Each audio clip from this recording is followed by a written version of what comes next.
وہ ہمارا ایک یعنی یوٹیوب کے اوپر کلپ چڑھا تھا، اس کے اوپر ہم نے تھمبنیل بنایا تھا قادیانی فرقہ کو دعوت اصلاح.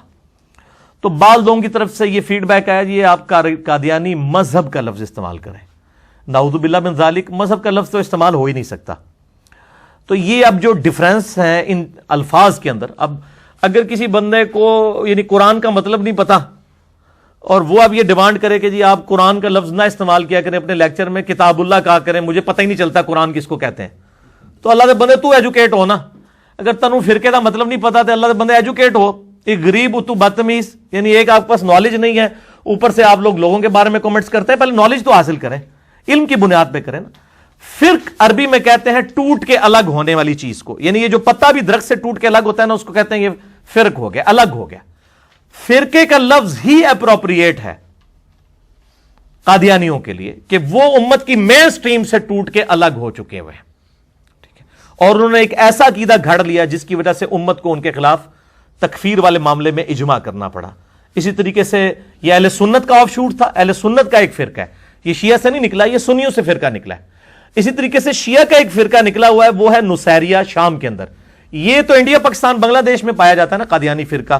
احمدی اپنے آپ کو کہتے ہیں، اور بعض ان کا ایک چھوٹا سا اختلاف کے ساتھ ایک لاہوری گروپ بھی ہے. یہ اہل سنت سے جو ہے فرق ہوا ہے، فرقہ بنا ہے. ایک شیعہ سے ٹوٹ کے الگ ہوا ہے، وہ نصیریہ ہے، جو مولا علی رضی اللہ تعالیٰ عنہ علیہ السلام کے لیے الوہیت کلیم کرتے ہیں. ان کو کہتے ہیں وہ نعوذ باللہ خدا ہی ہیں، نعوذ باللہ خدا انسانی شکل میں زمین پر آیا. تو یہ دو فرقے جن کی تکفیر امت نے کی ہے. تو فرقہ کہتے ہیں ٹوٹ کے الگ ہونے والی چیز. مذہب کا لفظ ہوتا ہے روش اور طریقہ. مذہب کا لفظ اسلام کے اندر اسکول آف تھاٹس کے لیے استعمال ہوا ہے. یعنی اہل سنت میں 4 مذاہب ہیں، حنفی، شافعی، مالکی، حنبلی، جو تقلید کرتے ہیں، اور ایک مذہب اہل سنت کا ایسا ہے جو تقلید کو صحیح نہیں سمجھتا، وہ اہل الحدیث ہے. تو 5 مذاہب ہیں اہل سنت کے اندر جو یعنی لوگوں کو نون ہے.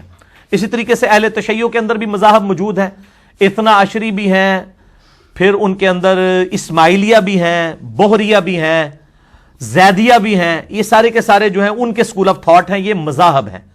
دین سب کا اسلامی ہے. ان الدین عند اللہ الاسلام، اسلام مذہب نہیں ہے، اسلام دین ہے. مذاہب یہ ہے حنفی، شافعی، مالکی، حنبلی، اہل حدیث، اثنا عشری، زیدیہ، اسماعیلیہ، بہریہ، یہ سارے مذاہب ہیں، یعنی روش اور طریقے. ایک اور ورڈ استعمال ہوتا ہے مسلک کا. مسلک کہتے ہیں کسی راستے کی پیروی کرنے کو.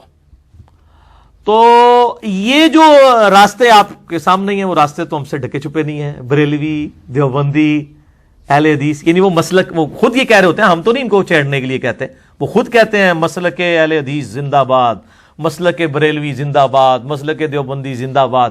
تو مسلک خود لفظ استعمال کر رہے ہوتے ہیں. ان کے لیے ذرا فرقہ لفظ استعمال کریں نا، فرقہ اہل حدیث، تو وہ آپ کو گالیاں نکالیں گے، کبھی بھی نہیں وہ کرنے دیں گے. وہ کہیں گے نہیں ہم فرقہ تو نہیں ہے، یہ تو مسلک اور مذہب ہے. فرقہ ان کو بھی پتا ہے کہ وہ ٹوٹ کے الگ ہونے والا ہے. تو یہ میں نے کلیریفیکیشن اس حوالے سے دے دی. اچھا، ایک اسی سے ملتا جوتا لفظ ہے فقہ، ٹھیک ہے، جو ہم اردو میں استعمال کرتے ہیں. ویسے عربی میں لفظ جو ہے وہ فقہ ہے، ہاں پہ وقف ہوگی. فقہ کہتے ہیں ٹرو انڈرسٹینڈنگ کو، سمجھ بوجھ کو، اور اس سے مراد تقلید نہیں ہے. فقہ جس میں ہوتی ہے وہ تو تقلید کرتا ہی نہیں ہے، وہ تو اجتہاد کرتا ہے. تقلید کا تو مطلب ہے اندھے بند کے کسی کے پیچھے چلنا. یعنی وہ جو جانوروں کے گلے کے اندر پٹا ڈالا جاتا تھا نا، اس کے لیے لفظ جو ہے وہ قلائد کا لفظ قرآن حکیم میں استعمال ہوا ہے. تو تقلید کہتے ہیں لائی لگ، جس کو پنجابی کہنے ہیں نا سی، یعنی اندھے بند کے کسی کے پیچھے چلنا بغیر دلیل کے. تو مقلد، تقلید کرنے والا کبھی فقی نہیں ہو سکتا، فقہ پہ چلنے والا. یہ 2 اپوزٹ ورڈ ہیں، یہ سیم ورڈ نہیں ہے. اور میرا یوٹیوب پہ ایک کلپ یہ بھی چڑھا ہے فقہ اور تقلید میں کیا فرق ہے. اور ایک یوٹیوب کے اوپر ایک میرا کلپ ہے بڑا امپورٹنٹ ہے، پچھلے دنوں میں اس کو دوبارہ چڑھایا ہے، بڑا خوبصورت تھامنیل بنا کے قرآن حکیم اور نیچے کتب 6 دکھا کے، بخاری، مسلم، ابو داؤد، ترمذی، نسائی، ابن ماجہ. اہل سنت کا منہج کیا ہے؟ اہل سنت، اہل الحدیث یا اہل السنہ، اہل الحدیث کا منہج کیا ہے؟ کتاب اللہ، سنت، اجماع امت اور اجتہاد یا قیاس. تو وہ میں نے ڈیٹیل سے اس میں یہ چیزیں بتائی ہیں.